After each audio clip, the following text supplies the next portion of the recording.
Salut les crocos, j'espère que vous allez bien, que vous avez passé un bon mercredi 19 mars 2025, que tout se passe bien dans vos vies. Est-ce que vous avez apprécié les les petits réels, que j'ai lancés? Si oui, répondez dans les commentaires. J'en ai mis sur TikTok et en short. N'hésitez pas à réagir. C'était comme promis, le format tu préfères. Qu'est-ce que je peux vous dire de plus? On va lancer ce petit vu et en espérant qu'il vous plaise. Allez, c'est parti.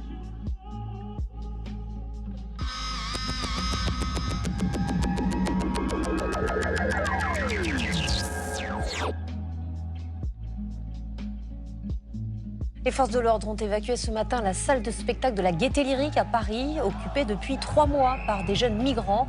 Une évacuation sous tension qui a donné lieu à 46 interpellations. Le préfet de police, Laurent Nunez, a assuré que des solutions d'hébergement seraient proposées. Jusqu'à 450 migrants ont occupé le site. Oui, je sais. Alors, ça, mon avis, j'avoue qu'il est vraiment tranché là-dessus. D'une part, je trouve pas ça normal que les autorités fassent pas quelque chose. Et que, ces gens-là, au lieu de demander poliment comme l'ont fait nos parents, nos grands-parents, ainsi de suite, c'est pas juste. Je trouve pas ça normal qu'ils demandent pas, mais qu'ils prennent par la force. Après, toutes les interventions de police, tout ça, c'est nos impôts. Donc voilà, c'est mon avis. Je trouve pas ça normal. Mais bon, passons. Il a changé. On ne peut pas accueillir toute la misère du monde. Le football, il a changé. Qu'est-ce qu'on va faire quand la misère va déborder? On veut la France aux Français? Mais qui sont les Français au juste? Gaulois, Grecs ou Romains? Chrétiens ou Maghrébins? Car oui, le monde a changé. Et nous vivons... Chrétiens ou Maghrébins? Il y a des Maghrébins qui sont chrétiens. C'est complètement con ce qu'il dit. Mais bon, la France aux Français, oui et non, parce que en vrai, on va pas se mentir, on a largement construit ce pays. Je parle des étrangers d'une manière générale. On a construit ce pays, on fait partie pleine de l'économie. Donc bon, c'est vrai que c'est des questions difficiles tout ça. désormais dans certains lieux ou dans certains univers à l'heure islamique. Parce qu'il est beaucoup plus difficile d'haïr quelqu'un qu'on a rencontré. Allons les uns vers les autres et oublions nos préjugés. Si l'impossible n'est pas français, moi je veux bien l'épouser. L'actualité, c'est notamment ces tags islamophobes découverts sur la mosquée de Moulins dans l'Allier. Deux des auteurs présumés ont été interpellés. Ils sont tous les deux mineurs. Ils sont tous les deux mineurs, mais qui leur a mis ces idées dans la tête? Qui les a poussés à faire ça? À faire ce genre d'acte ignoble?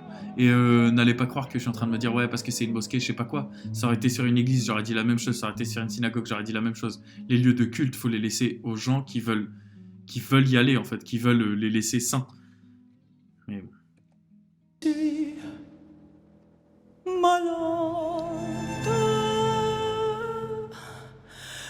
complètement malade. Je chante affreusement mal. Il est 2h du matin à Gaza. L'aviation israélienne frappe. Toutes ces zones du nord au sud de la bande de Gaza.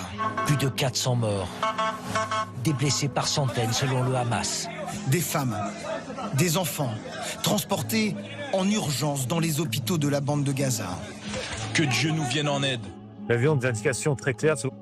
Ah bah là c'est pas tout le monde entier qui est en émoi là. Puis, vu que c'est Gaza, en plus, je sais pas si vous avez vu sur la carte le nombre de frappes qu'il y a eu.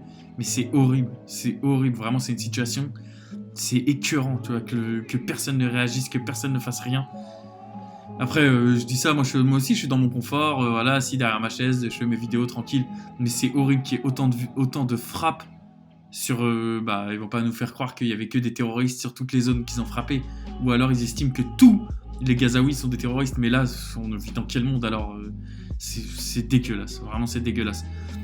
Ah bah oui, quand il y a une réponse proportionnée, quand c'est l'Ukraine avec Poutine, ah bah oui, là, ils y vont en moindre mesure et tout, ils y vont avec des pincettes. Mais là, par contre, dès que c'est des Gazaouis qui se battent avec des pierres, il n'y a plus personne pour ouvrir sa bouche. Ça, c'est horrible. Le Hamas préparait des attaques terroristes importantes en territoire israélien contre des villes et des villages israéliens. Des attaques qui peuvent ressembler à ceux du CPP dans le territoire israélien.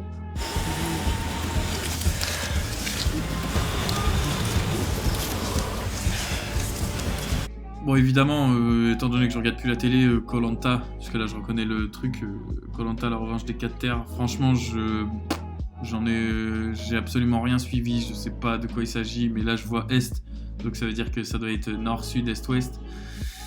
Je sais pas, dites-moi dans les commentaires si cette saison elle est bien ou pas, mais personnellement c'est un truc qui fait partie de la nostalgie, genre... Le programme, quand on était enfant, il était super bien avec Moundir, Moundir, Mohamed, Kumba. Vas-y, c'était des ouf. C'était vraiment trop bien. Mais bon, aujourd'hui, voilà, je regarde plus, donc je peux pas juger. Je vais pas dire que c'est bien ou que c'est nul. Mais voilà, je vais laisser ça aux téléspectateurs. Ici, les frappes ont éventré les immeubles et détruit ce camp de réfugiés. Cette habitante a tout perdu. Où sommes-nous en sécurité? Où allons-nous aller? Qu'ils lâchent une bombe nucléaire sur nous, que l'on puisse se reposer. Nous sommes épuisés par cette vie. Les frappes. C'est pas horrible. Franchement.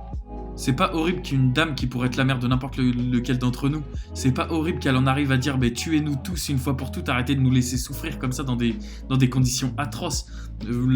Enfin, on voit bien qu'elle était dans un camp de réfugiés et qu'il y avait l'air de rien avoir. En fait, ils avaient des tentes, des trucs, une misère affreuse. Et pourtant, ils ont quand même réussi à aller brûler ce camp-là. Mais qui sont ces gens? Qui sont-ils?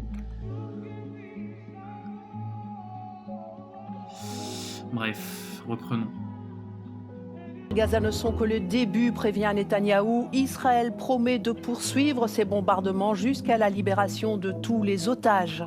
Les États-Unis ont donné leur autorisation, ils n'ont pas été informés, ils ont donné leur autorisation, ils ont livré les munitions dont avaient besoin les Israéliens pour faire ces frappes. On s'étonnait la semaine dernière que de telles cargaisons reviennent, puisque Israël était réputé ne plus être en guerre. Et ça y est, on a une information qui vient de nous parvenir sur ce fameux appel entre Donald Trump et Vladimir Poutine. Il a démarré, il est en cours et il se passe bien. Voilà ce qu'on nous dit du côté de la Maison-Blanche. Voulez-vous repartir ensemble ou séparément de l'île de la Tentation? Par contre, à contrario de Koh-Lanta, où est-ce que c'est un programme nostalgique, ce genre de programme, moi j'ai jamais regardé. Déjà quand on était petit, je sais pas si c'est le cas, dites-moi dans les commentaires si c'est votre cas aussi, mais mon père il nous laissait pas regarder ce genre de trucs ignobles où est-ce qu'ils se passent leur temps à se faire des bisous, des trucs bizarres. Déjà nous quand il y avait un bisou, première chance, il changeait de chaîne pendant 10 secondes, deuxième chance, il changeait de chaîne un peu plus longtemps, troisième chance, c'était fini, dès qu'il y avait un troisième bisou, ça y est, c'était fin. Bisous ou plus, hein, on se comprend.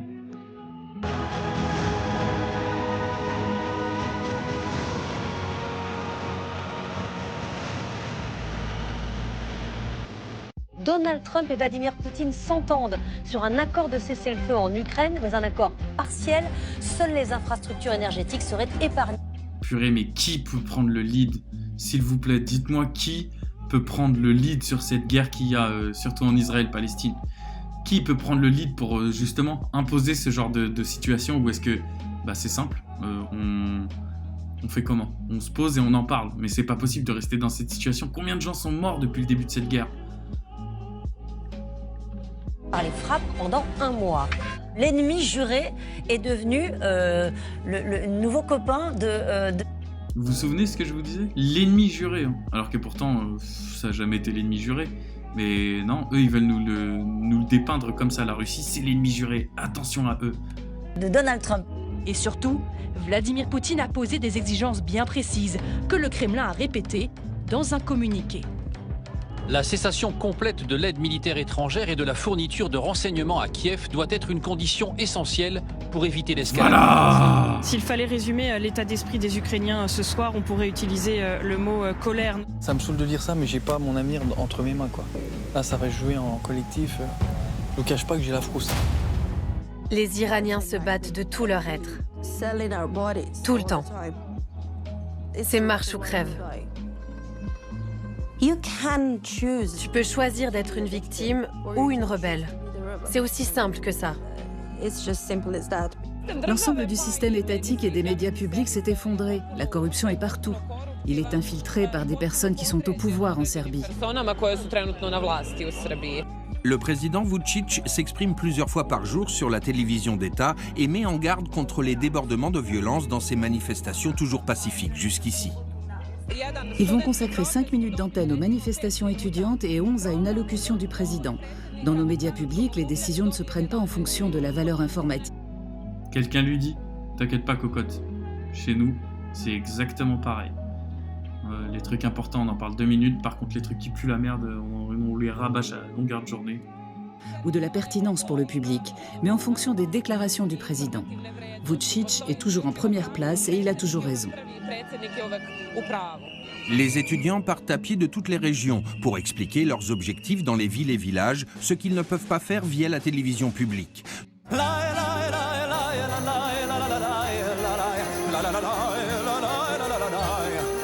Nous accompagnons un cortège de manifestants partis de Novi Sad pour rejoindre Belgrade, à 95 km de là. C'est ma première marche de protestation et j'espère que ce sera la dernière. Mais on est en tellement bonne compagnie qu'on ne devrait pas trop sentir tous ces kilomètres dans nos jambes. Et en faisant ça, on prouve que nous, étudiants, nous, citoyens, nous, le peuple, on n'a peur de rien.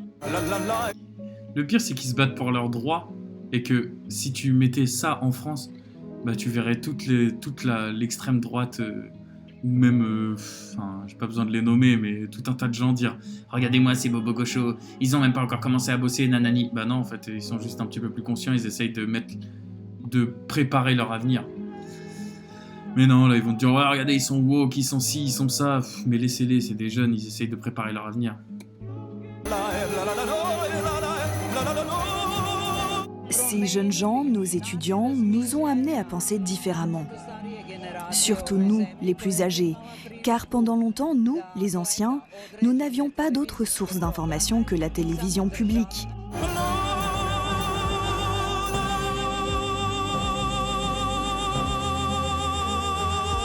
Putain, ta gueule! On dirait, vous savez, la mouche qui tourne là autour de vous la nuit, que t'as envie de défoncer mais que tu vois pas parce que bah, tu peux pas allumer la lumière. C'est exactement ça. Tag. Je pense que le peuple s'est réveillé et ces marches y ont largement contribué. Car nous avons traversé des zones reculées qui sont coupées des événements. Notre revendication, c'est « Ne mentez pas à ma mamie ». Et oui, je pense que les gens se font de plus en plus leur propre idée de la vérité. Donnez-moi votre pronostic en commentaire si vous pensez réellement que la situation va changer. Ne mentez pas à ma mamie. Bon, bah écoutez, c'est tout pour aujourd'hui. Ça a été comme d'habitude fort en chocolat. Du n'importe quoi. On se retrouve tout à l'heure pour les petits réels sur la chaîne Twitch, sur la chaîne TikTok et évidemment sur YouTube. Je vous souhaite une bonne soirée